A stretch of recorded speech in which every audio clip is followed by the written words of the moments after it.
Illegal blood sports exist in an underground world that's not open to outsiders.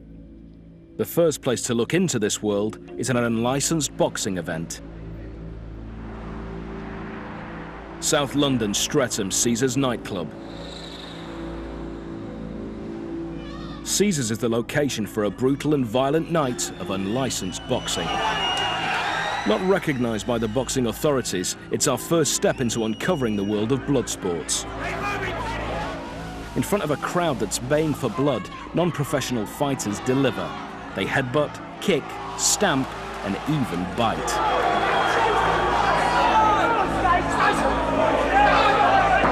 With the rules relaxed, this caters for people who want to see real damage. It also caters for people who want to do real damage, none more so than ferocious fighter Colin Kane. Some people like playing golf, some people like playing tennis, some people like going swimming. I like fighting. But Kane's an all-out brawler. When the bell goes, it's carnage as he inflicts GBH in the ring. You get away with a few elbows and headbutts and biting in some of my fights, kicking. You know, you could see two boxers rolling around on the floor, getting stamped on in the face, and, you know, there'll be, the referee will call break, and then someone will get an elbow on the nose, or you'll see them when they're in the clinches, it'll be nuts, you know, all sorts. And, I mean, the biting's not so good, which is something I've done, because you've got a gum shield, so it's like biting with rubber teeth, which is not very good. It's not as effective. Colin's tactics are full on attack as he tries to destroy his opponents. By the time I get into the ring, all hell breaks loose. And once I'm in there and I'm climbing the ring and the bell goes, I do just want to kill them. I want to tear their head off. I want to knock them spark out.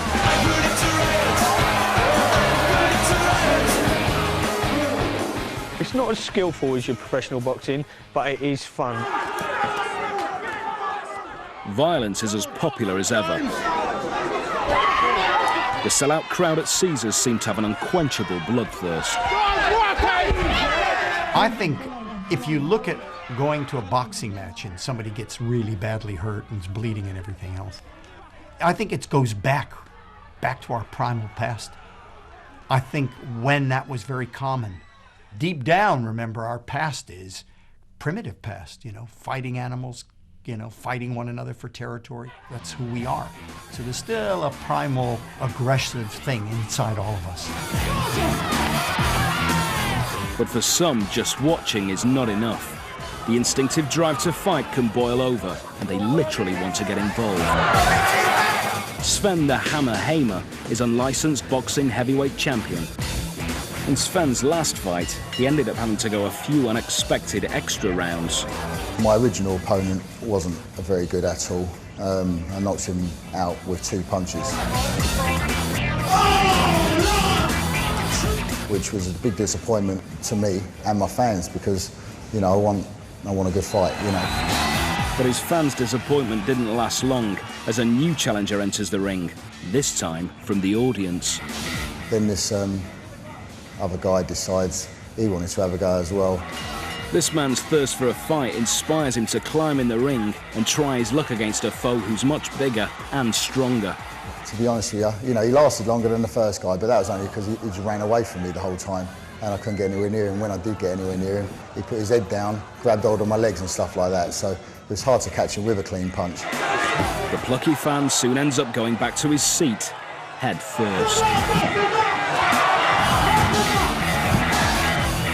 But this doesn't seem to put off his mate who jumps into the ring, and he wants to have a go as well. The guy that got in the ring after started giving it a load of mouth, you know, I'll fight you, I'll fight you. But he was half my size, you know, he wouldn't have lasted as long as his friend did. But I saw that guy at the end of the night before I actually left, and he came up to me, the second one that got in the ring, and said, "Oh, I'm sorry about what happened earlier, it was just bravado and all that." But the most legendary fighter from the unlicensed boxing scene is Roy Shaw.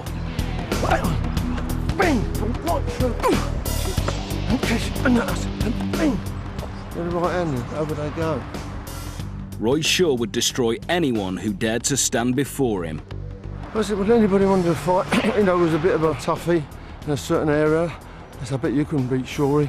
And they say, all right, well, and they had them, you know, put their money in, and we have it off. But Roy wasn't content with a simple knockout win against the Gypsy King fighter Donny the Bull Adams. And I went out there, just threw one right hand over, caught him, and he went in on a corner, so get up, bang, and I'm whacking him. And then the referee saying, Roy, he's dead, Roy. I went, oh. So I get hold of him, and I'm trying to lift him up, and he thinks I'm lifting him up to, you know, to thing. But all I did was lifting him up so I could whack him again. And bang! Get up, and I was stamping on him, get up! But, you know, we shook hands afterwards, and I took him up the club, and we had a drink, so there was no hard feelings or nothing. But it was just that temper I had, and, you know, and I was so fit, you know, I had to get it out of my system. But for some, unlicensed boxing is not nearly violent enough. They venture away from the pubs and clubs into